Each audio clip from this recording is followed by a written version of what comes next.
এটা ভাঙলাম, আবার সাইজে ব্যাস আর দেখাতে হবে না। অনেকটা হয়ে যাবে।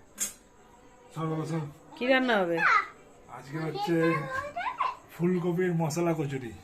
বাবা, তুমি করে খাওয়াবা?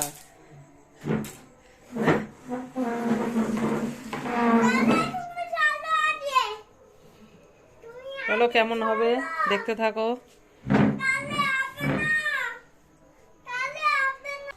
ওইগুলোকে এখন ধুয়ে নেবা, ধুয়ে একটু নুন দিয়ে সিদ্ধ করবা।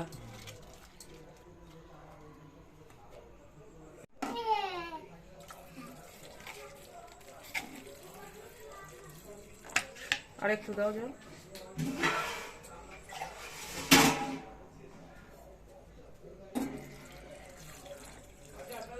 ব্যাস, ছেড়ে দেওয়া লাগবে না। এবার একটু নুন দিয়ে দাও।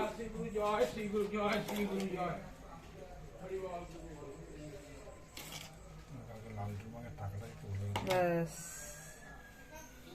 বসিয়ে দাও সিদ্ধ হতে।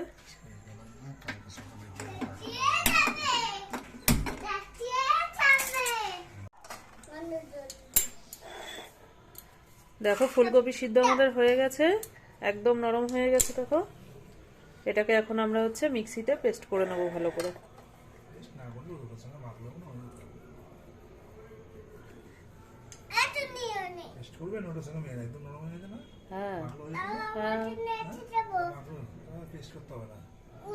তাহলে হাতে মেখে নেবো। ঠিক আছে, চলো, পেস্ট করা ক্যান্সেল। একদম নরম হয়ে গেছে, হাত দিয়ে মেখে নেবো। ওদিকে ফুলকপি তো মেখে রেখে দিয়েছি, তোমাদের দেখাচ্ছি কেমন হয়েছে। আর এদিকে দেখো আটা ময়দা নিয়ে নিয়েছি, আর একটু নুন চিনি আর একটু তেল দিয়ে ময়াম দেবো। আর এই দেখো মেখে রেখেছি, বেশ হাতে মাখাটা খারাপ হয়নি, একদম নরম হয়ে গেছিলো তো। আর এই দেখো, এই তোমাদের দাদাভাই এখন একটু জোয়ান হাতে ঘষে দিয়ে দিচ্ছে। জোয়ানটা দিলে কি হয় জানো তো, একটু গ্যাস অম্বলটা হয় না। সেই জন্য আমরা যখনই লুচি খাই, বিশেষ করে ময়দার জিনিস খেলে, তখন আমরা কি করি, একটুখানি এরকম হাতে ঘষে জোয়ানটাকে দিয়ে দিই। তোমরাও কিন্তু ইউজ করে দেখতে পারো, গ্যাসটা হয় না। আমাদের ঘরে যেহেতু সবারই একটু গ্যাস অম্বলের সমস্যা, সে কারণে লুচি করলে আমরা তো আটা দিয়েই করি ম্যাক্সিমাম ক্ষেত্রে। তো আজকে যেহেতু একটুখানি ময়দাটা রয়েছে, সেই জন্য একটু জোয়ানটা দিলাম। আর ময়াম দিয়েছিলাম যেটা আর কি, ফুলকপিটা সেটা একটু টেলে নিচ্ছি কড়াইতে। অল্প একটু সামান্য একটু তেল দিয়ে ওটা একটু লাল লাল করে একটু টেলে নিতে হবে, যাতে জলটা মানে শুষে নেয়। আর এবারে আমি যেটা করছি সেটা হচ্ছে, এই যে ময়দা যে মেখেছিলাম, ছোট ছোট করে লেচি কেটে নিয়ে এবার সেটার মধ্যে এই পুরটা, মানে এই ফুলকপির যে পুরটা বানিয়েছিলাম, সেটা এখন ভরে আমি মুখটাকে ভালো করে আটকে দিয়ে এবার হচ্ছে আমি তেল দিয়ে বেলবো।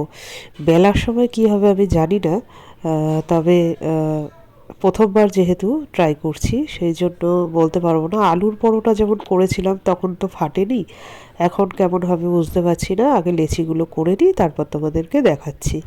এই দেখো, লেচিগুলো আমার হয়ে গেছে, কয়েকটা বানিয়ে নিয়েছি। এবার চলো দেখি বেলতে গিয়ে কী অবস্থা হয়, তোমাদেরকে দেখাচ্ছি, দেখতে থাকো। আর দেখো, বেলতে গিয়ে না একদম ফেটে গেছিলো। সেই জন্য তোমাদের দাদাভাই বললো যে বেলনিতে আর কি বেলতে হবে না, তুমি হাত দিয়েই করে ফেলো। তো হাত দিয়ে আমি এরকম করে করে আস্তে আস্তে করে ফেলছিলাম। আর এই দেখো, ভাজার পরে এরকম লাগছে দেখতে। খেতে কিন্তু খুব একটা খারাপ হয়নি, জানো তো। তোমরা ট্রাই করতে পারো। তো চলো, আজকের মতো টাটা।